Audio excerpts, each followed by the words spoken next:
Welcome everyone to another episode of Dr. Fantastic Interviews. I've got Bill Moran again in the car, and we had a fabulous interview because Bill's been a radio show host for decades, right? I've been for quite a while, yeah. And so today's subject, we're talking about the new Michael Jackson documentary that came out and the Oprah interview that followed it. And Bill is totally convinced of his guilt, of his sexuality. Based on what I saw. Based on what he saw. Yeah. Now, it's apropos today because I got a call today from someone that traveled with him, first class, with his mother, who was the first publicist for Michael Jackson. Not publicist, I'm sorry. The first personal assistant to Michael. So she traveled with him for 4 years, knew him intimately, and so I have yet to interview her, but Bill has seen the documentary, which I have not yet, and he's totally convinced from the two people that supposedly, the gentlemen, they're married now, I guess with children, that its lives affected them, it's destroyed their one family, and so let's go back, repeat, if you don't mind, Bill, what you saw. You got to keep in mind that that it didn't. I don't know what their situation is now. I know they didn't really get into the relationship with their kid. That it all centered in on Michael Jackson, and during the time frame that was discussed on television was basically the two guys with also members of the family discussing the whole Michael Jackson story, about how they fell in love with him. He was very helpful to them. They were good dancers. They were really completely 100% seduced by him. The fame of Michael Jackson and the life that he gave them, and of course they paid the consequences for it. And it took a while before they were even willing to talk about it. Do you know which the documentary takes place? What period of time? What ages? Do you remember? This all began when they were about 7 years old. And how old was Michael? And Michael, this is Michael in the height of his career. The height of his career. Yeah, so I don't know. This woman that I'm going to be talking to, who was his personal assistant, was, I guess, before probably the height. So maybe she experienced the years when he wasn't doing bad things. Well, see, to me, as I look at this, and again, I've been definitely aware of the power of the Michael Jackson career, and the seduction aspects of it. When you're dealing with young people who get excited, but these two guys that were on television were very convincing, very, very convincing. They, according to the producer of the show, and according to them, they didn't get a nickel for doing it. And it took a long, long time before they even came out. And in the case of one of them, he came out finally when he became a father himself. That'll do it. Even the wives didn't know. The wives had no idea of what Michael Jackson had done to them. And neither did family members. How do you like that? And the family members were seduced because when the family came out here from Australia, they were treated like they were A, movie stars, A, producers, A, directors, kings and queens of the world. Now, HBO, in my opinion, they are, let's face it, they got a lot of money behind them. I don't think that HBO would have done this unless they were 100% convinced of what they saw. I think it's going to be, now our people, again, I don't know, for me, would I watch another special on Michael Jackson? I interviewed two of the attorneys that represented him. And you interviewed him on what subject? On Michael? Michael Jackson was part of the subject. So we also got into O.J. Simpson and other high-profile cases. So tell me about the two lawyers that you're interviewed with them. But the two lawyers that by the way are on the documentary, they're on the documentary. They're talking about that he he's they're representing him. So basically, they felt that he was innocent. So in that documentary you just watched, they felt that he was innocent. So they did both sides in the documentary. Well, both sides. Let's put it to you this way: you're getting the lawyers, you're getting the people on the air that were at that time. You had Tom Brokaw that was featured in a little piece of it. No family they members. Were going back. They didn't interview any family members. Oh, they sure as hell did. Oh, they did. Oh, you. No, I'm talking about Michael Jackson's family members. No, they did not, and there was a reason, because everybody knows the story of Michael Jackson. They wanted to. That's what the producer of the show said. No, I didn't interview any of those people. So he did a one-sided story. But everybody knew the story. Everybody knew the allegations. Yeah, well, we don't. It's politics and religion. Nobody knows what's going on, in my opinion. But let me put it to you this way: they interviewed family members of both of the kids that were allegedly seduced. Okay, I'll use the word allegedly. But the bottom line is, for instance, in one case, they interviewed the brother, they interviewed the sister, they interviewed the mother, they interviewed the father, and and none of them had any idea what was going on. But in watching that, I mean, I looking at that, I blame the mothers were at fault. Well, absolutely at fault. People are seduced by money and fame easily. Yeah, but Michael Jackson's a very unusual case, though. Very. I mean, you can go back and take a look at rock and roll idols. You can take a look at an Elvis Presley, who had enormous power, tremendous impact. But the difference there was that Elvis Presley basically played a role in his demise. He did not play a role in the demise of any other people. In Michael Jackson's case, he did. I'll tell you, once I was at a concert with Michael, and I was within 30 feet of him, and I felt electricity like I've never felt before. Yeah, he's a pretty exciting player. It was amazing talent, amazing aura about him. Obviously, I wouldn't wish fame or fortune on my worst enemy. It's not something that most people can deal with. Mm-hmm. And I don't know. This is day one for me in this quest to see if I can produce a show that that can tell the truth, and maybe it's not the truth. And there's, like I say, there's always three sides at a minimum to every story. There's Michael's side, there's these kids' side, and there's the true side.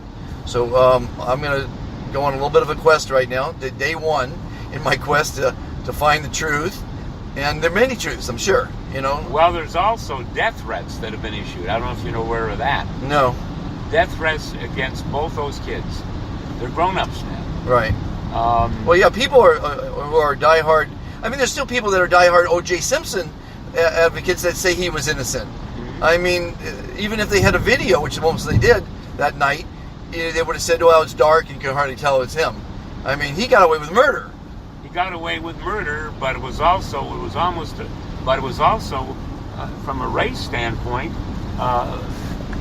Many within the black community felt that he was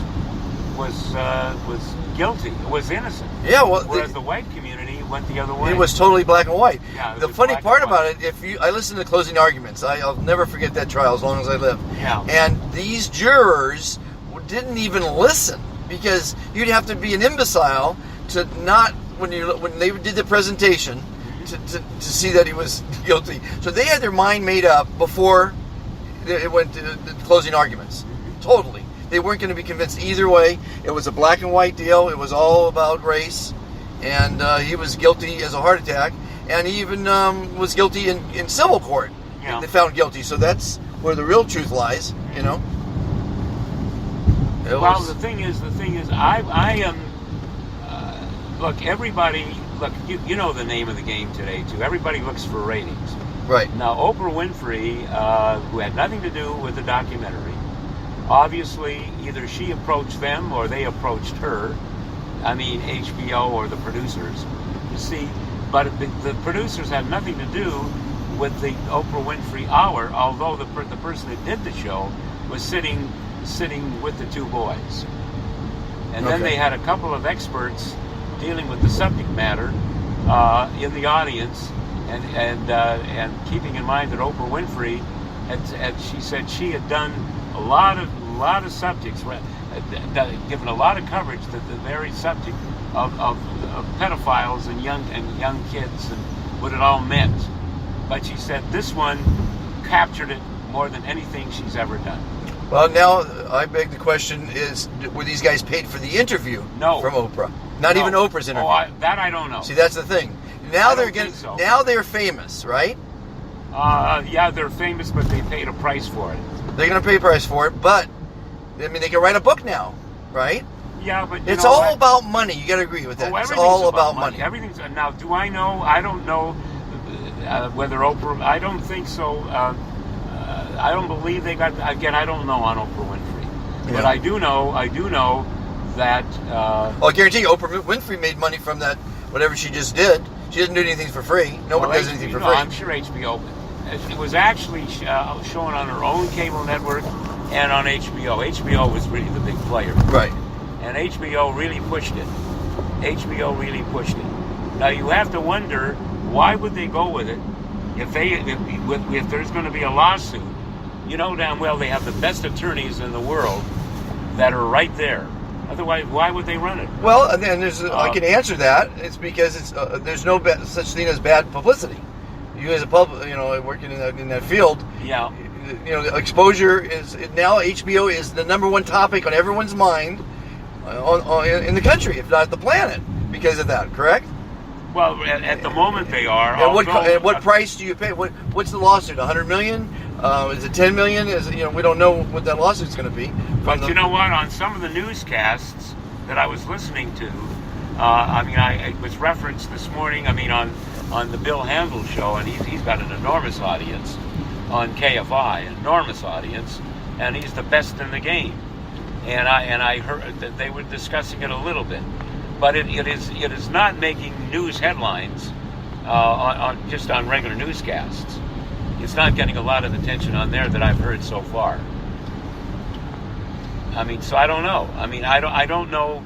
And we only know what we're told, and that what we're told is being dictated by some very wealthy people that control the media, that control the government. As you know, there's 13 families in the world that control 95% of all the wealth in the world. Right, that's true. And look, the big problem is with broadcast. Today, how many? Look at the cable networks. And look at all the streaming services. Look at everything that's out there, but it's in the hands of a very few people. Correct. Right now there's a war going on between the major studios, and Steven Spielberg is in the middle of that one, in terms of the way Netflix operates and what that impact is having on the exhibitors, which makes it very, very difficult. Hollywood right now is really going through a rather tough time period. Watch and see what happens between Netflix and Walt Disney and some of the other studios. There's a lot going on. HBO is right in the middle of it. HBO is fighting too. Yeah, because they're saying an HBO or Netflix movie doesn't deserve an Academy Award nomination, right? That's the argument? Well, you know what? Think about that. Think about all the exhibitors, all the big theater chains. If you cut out playing there, Steven Spielberg's point of view was, in a statement that he said, you know what? Instead of being up for an Oscar nomination, make it an Emmy nomination. You have to have the exhibitors. You have to have the theaters playing the movies, and not. That's his opinion. But he's an awfully important person, and there are others, I'm sure, that are going to join in on that too. Well, all HBO has to do, if they want to be considered for a major motion picture, is to have a 1 week release on the theater screens, right? Yeah, but the theaters don't want that because they don't make any money on it. Right. If you have a 1 week release, the theaters are out. Right. Now HBO on this thing now, you gotta take a look and see where is it going to lead.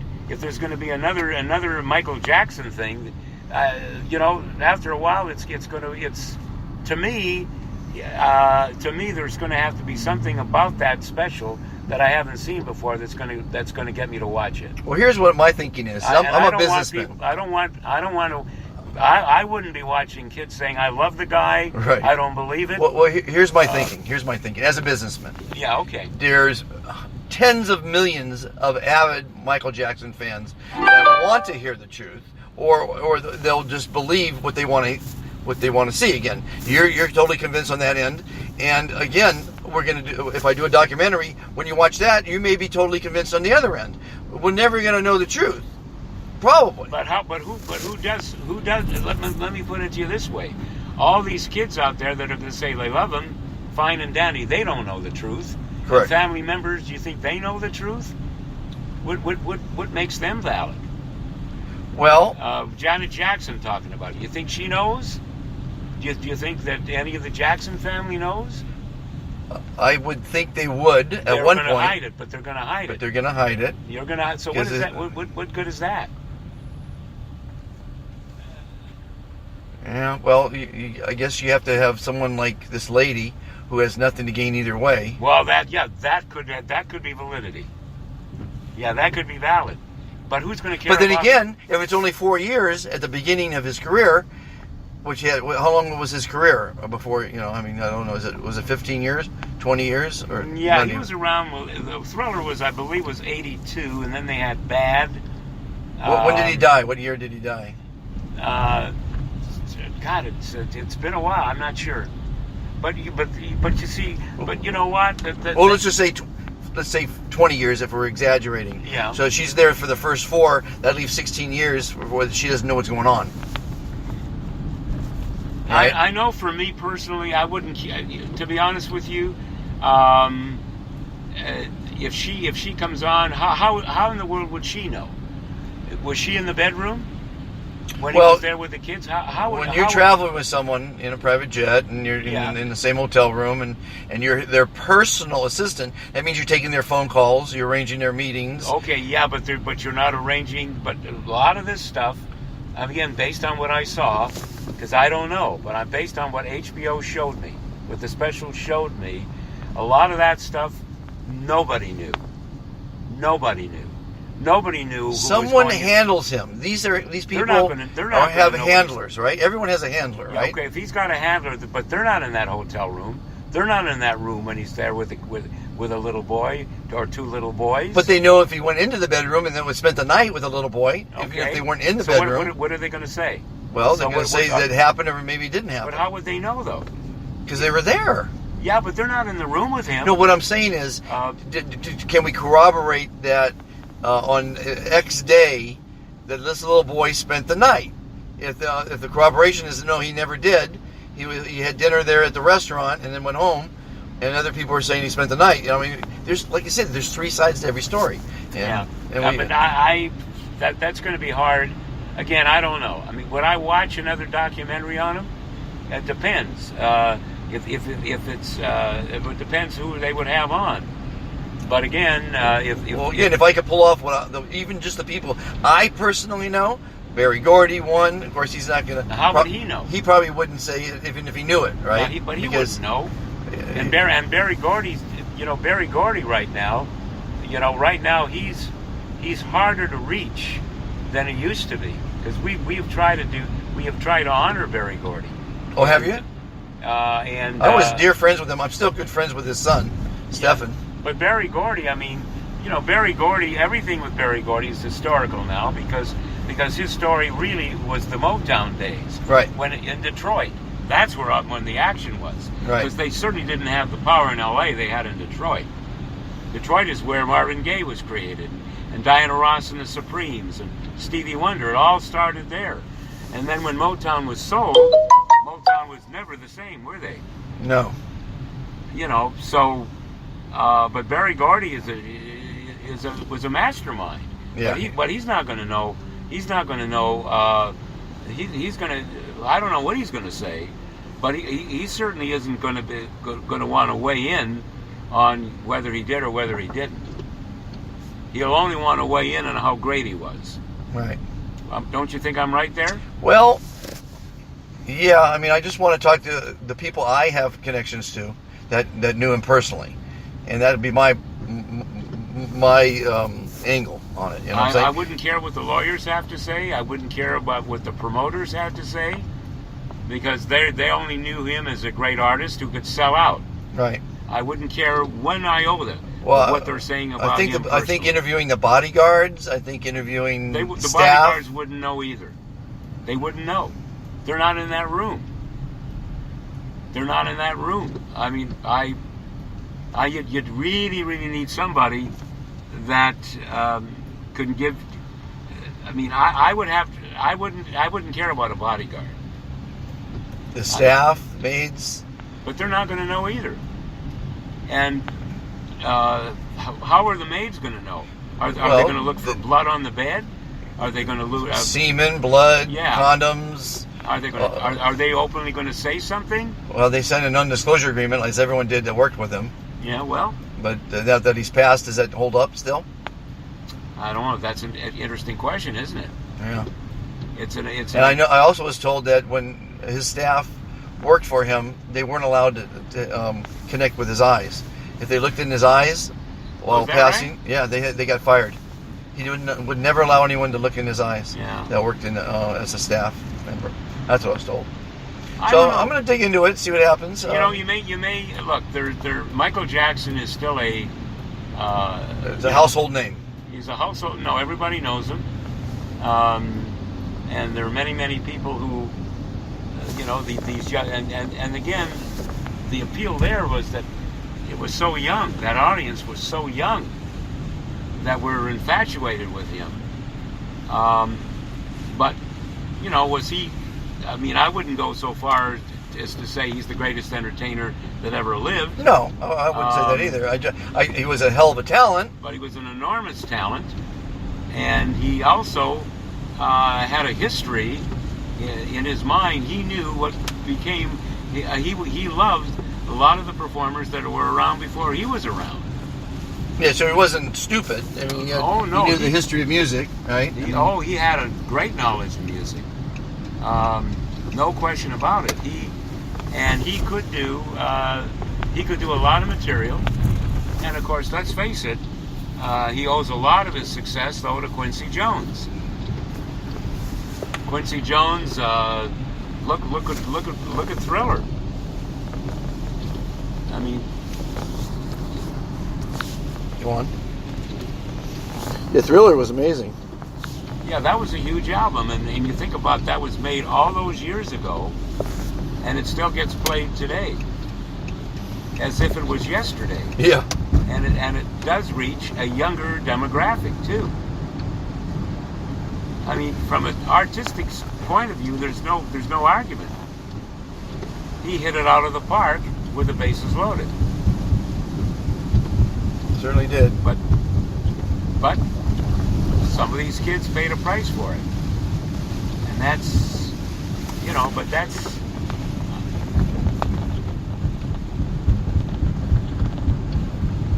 You can go back. There were people that reached young people, and Frank Sinatra did, but you never heard anything about the Beatles. The Beatles, they really influenced a huge young crowd. Beatles did, but don't forget too, in the early years, Frank Sinatra did too. Oh, I'm sure. Frank Sinatra was a monumental star, and then you had Elvis Presley, who. Boy, I mean, the impact he had. I mean, and I had an opportunity to know Sam Phillips pretty well, and he's the guy that basically discovered him. Was that right? Oh yeah, Sun Records. And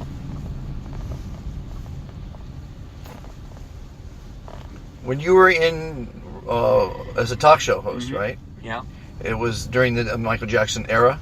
Nah, I was on the air in the some in the 70s, and some in the 80s, and in the 90s, and but I interviewed an awful lot of big people over the years. You can name them, I did them. Whether it's going back to people like Bing Crosby and Bob Hope, whether you're dealing with people like Tony Bennett and Johnny Mathis, Barry Manilow and Neil Diamond, or Olivia Newton-John and John Denver, or Eddie Van Halen and David Lee Roth, or Alice Cooper. Well, I cut across basically people who were impact players in entertainment. Dick Clark, who was. Did all these people come in personally in your radio station? Some of it, a lot of it was in the studio because I was on KFI, I was on KBC, I was on nationally too, on Business Talk Radio. But you know, I had Stevie Wonder coming into the station, KBC. I remember Stevie Wonder and Marvin Gaye. Ray Charles, who was one of the most exciting interviews I ever experienced, actually being at his home and having me show all the equipment. He's walking around as if he could see. Well, you know, I always say there's 1 degree of separation. I produced Ray Charles on his 50th birthday at the Dorothy Chandler Pavilion did you? in 1980. Yeah. That was my first production. I thought he was fantastic. I still love him. I mean, I love Yeah. listening to him sing. I mean, I thought he was sensational. He didn't have his guard up or anything. And some of these stars, when they have an entourage of security, I never like to. They're guarded and protected, right? Yeah, I don't like them when they're guarded and protected, and I don't like them when they're programmed. Right. When they're programmed, it's the same interview everybody else gets. So when you interview all those huge names that you just mentioned, it's always just what comes up, like I'm doing with my interviews, or is there always a specific angle that you go for? Well, you know what? I was always one. I always look for the angle, but one of the things that I found is you get a good interview when you're a good listener, where you don't have a whole series of questions you're ready to ask. Yeah. You got to listen to the person and the answer. Yeah, that gives you the best interview you're ever going to get. Well, thank you for that advice. What I've been doing is on my 600 interviews on YouTube and my 100 podcasts, which this is what we're doing now. Yeah. Never a rehearsal, never an edit, no, and never a second take. Right. Never. I'm not rehearsed. I go with your conversation, and you're talking about a lot of different things, and I'm interested to hear about it, as the audience is, and then I come up with a question now and again. It's because you just never know. You never know. Richard Dreyfuss was a guest, and Richard Dreyfuss was a phenomenal guest. He came on wanting to discuss one thing, and by the time I got going with him, he said, I'll answer anything you want to get into. Anything. And of course, if you're gonna interview Richard Dreyfuss, people are certainly going to be interested, obviously, in Jaws and right. and the massive Steven Spielberg hits, but that can lead you into other areas, because he's the kind of guy that weighed in, for instance, on the Holocaust, and whether Steven Spielberg's Schindler's List was the definitive movie dealing with the Holocaust. You got to look for areas that make it interesting. Yeah, he would have been really interesting to talk to. But he's had a career, huh, Richard? Richard Dreyfuss has had a tremendous career. Still does, right? It still does, but he's older now. I mean, how many people can hang around and be number one for all the years that Humphrey Bogart was? I mean, there are certain people, when you go back in Hollywood, you want to talk about icons. Humphrey Bogart is the one name, one of the biggest names that every age knows. Yeah. And of course, Casablanca, let's face it, is a monumental film. But how many people are around? If you take a look at Hollywood now and compare it to the years of Gregory Peck and Spencer Tracy, those names, monumental names. Yeah. Even Mickey Rooney from back then. I mean, I had a chance to interview Mickey Rooney. Oh my goodness! And, what a life he had. Oh, he had a tremendous life. But you know what? When he went on the air with me, what were people interested in? They're interested in the relationship Judy that he Garland. had with Judy Garland. Exactly. Even I knew that. Which, by the way, was not romantic at all. They were kids. Well, they grew up together on the set, right? Yeah. And when I was playing music with Mickey Rooney, I played him with Judy Garland, Babies in Arms, and some of the wonderful movies they made together. You can't be programmed. Even because I've done a lot of events where I put panels together, and discuss Hollywood. And like Peter Falk was one of the real interesting guys to talk to, and that whole history that he had, including Columbo. Yeah. Which is a series that still people remember today. What was the trial? I remember he was involved with a salacious trial, wasn't he? Something with a I never gun. got into that. I don't know. With a gun, he had a Yeah. gun, and supposedly someone died. He was a character. He was a character, and you know, and different eras. Look, if you talk about Hollywood, look at Vegas. I mean, look at how Vegas has changed from the days of the mafia and Howard Hughes to now. It's now corporate. Yeah. It's now corporate. But boy, those Frank Sinatra days, woof. And I remember hanging around, and I got to know one of the guys that was. Look at the career that Tony Orlando has had, and look at Paul Anka. Look at how Paul Anka was always the kid idol way before the Beatles in the '50s, and look what happened to him. Later on, he was writing hit songs for Frank Sinatra, and he matured, and his audience matured with him. How about Wayne Newton? Did you know him as well? Yeah, I mean, I met Wayne Newton. Yeah, Wayne Newton. Because he's still performing in Vegas, right? Yeah, he's still performing, but he's not the A-star that he was. And you know who gave him his biggest break was George Burns. Really? Yeah. Yeah, there were a lot of it, but Vegas is different now. It's a totally different animal now. You have your Rod Stewart, your Elton Johns in there. They're in residency. Lady Gaga, who's there, right? Who's in residency. She's got a whole series of dates there, and I thought she was one of the big surprises. I thought she turned in a magnificent performance in A Star Is Born. Yeah, she did. Fascinating, fantastic. And there were four Stars Born, 4 of them. Yeah. And the first one was Frederick March and Janet Gaynor, and that wasn't even a musical. It was the same storyline, but it wasn't a musical. Right. And then they went to Judy Garland and James Mason. And then they went to Barbra Streisand and Chris Christopherson. And Colonel Parker prevented Elvis Presley from doing a movie with Streisand called A Star Is Born. Because Streisand's people wanted him to be the male lead in the movie. And Colonel Parker wouldn't allow that to happen. And then, of course, Lady Gaga and Bradley Cooper. I can't believe that he did all what he did for that movie. What a phenomenal talent he is. Bradley Cooper is phenomenal, and then to sing, to direct, and to act, yeah. and write. I think he wrote part of it or something. I'm not sure. Yeah, and he's also singing. He was singing, and I know that he knew Willie Nelson pretty well, which of course didn't hurt. But Cooper did a masterful job. I mean, an incredible job. Incredible, yeah. For sure. Which award did they win? They got best song. Best song. But that figured going in. Yeah. That figured going in. Remember, I thought going in that she could get the prize, but then all of a sudden you had a situation where somebody that is a veteran actress was winning all the awards, and she was in the film was called The Wife, but there are shockers in Hollywood. There always are. Well, I would have been very upset if Roma would have won Best Picture. I tell you that right now, because Green Book was to me the best picture. I thought the movie was great, and the picture that was a surprise to some people. But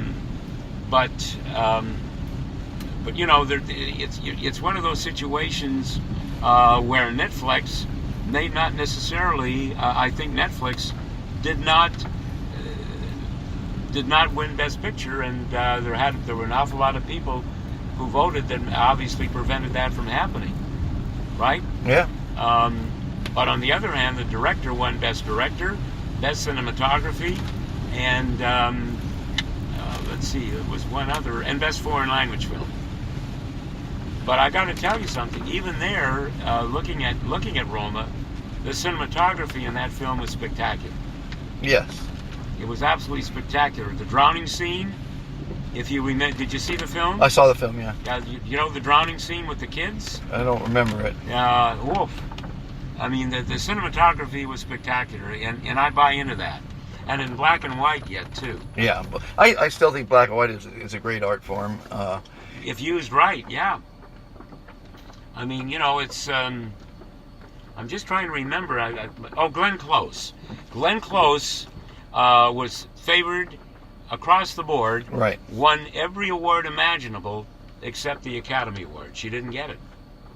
And the people, that was a shocker to an awful lot of people. Yeah, she was the odds-on favorite. She was absolutely, but again, she has been nominated 7 times and lost all 7. 7 times loser. But when you look at what happened there, the movie, The Wife, did not generate a lot of money. I didn't. It's the only one I didn't see was The Wife. Yeah, there was some advertising, but you got to remember there's always a blitz behind a movie. Yeah, there's a campaign. But I thought The Green Book was a fantastic film. Well, I like true stories. I really watch true stories more than any other movie. The Founder was a great movie. I loved All the Money in the World was a phenomenal film. I thought. There's just some really great stories out there. Sometimes they take a little license with it. Well, yeah. And create a happy ending when maybe there wasn't one in real life. But for the most part, and it's difficult also to take the same storyline and get audiences to go 4 times to see it. Right. Which is what A Star Is Born was. People were, A Star Is Born was a big movie for Streisand, although I don't think it was her best movie. I think Funny Girl was her best movie. Okay. But comparing Lady Gaga to Judy Garland, that's kind of interesting too, isn't it? Yeah. Star Is Born with Judy Garland had, the music of George and Ira Gershwin, and that's pretty good music. Yeah. But Lady Gaga composed all these songs in the new film. What talent she has. Yeah, it's amazing. Well, I want to thank you for all those insights you gave. And oh my goodness, I'd like to actually keep your number and call you again because you've got so much information, so many great stories. Well, and let me ask you, am I a good listener? Yeah, you are a good listener. Well, you have to be. You have to be, yeah. And I'm just starting out. I'm having a lot of fun. We got this Be Fantastic movement I've got going on that's all about being positive, living your life positive, looking at everything in a positive light. And I'm having a ball with it. And I want to thank you for your time. Yeah, and I just want to say again, all I gave you relative to Michael Jackson was of course, was how I was. All we have is our opinions. Because we only take what we see and analyze it and give us our best opinion. Yeah. And again, I'll keep in touch with you. Yeah, I'm curious to see what you do with it. Yeah. And you may, let's put it to you this way: Michael Jackson was box office. Point. 100%. And who's today's Michael Jackson? I mean, who's the hottest entertainer today? Who knows? Oh, it was a facetious question. Yeah. Thank you so much for your time. Okay. Everybody be fantastic. Share, like, subscribe, and have a fantastic day.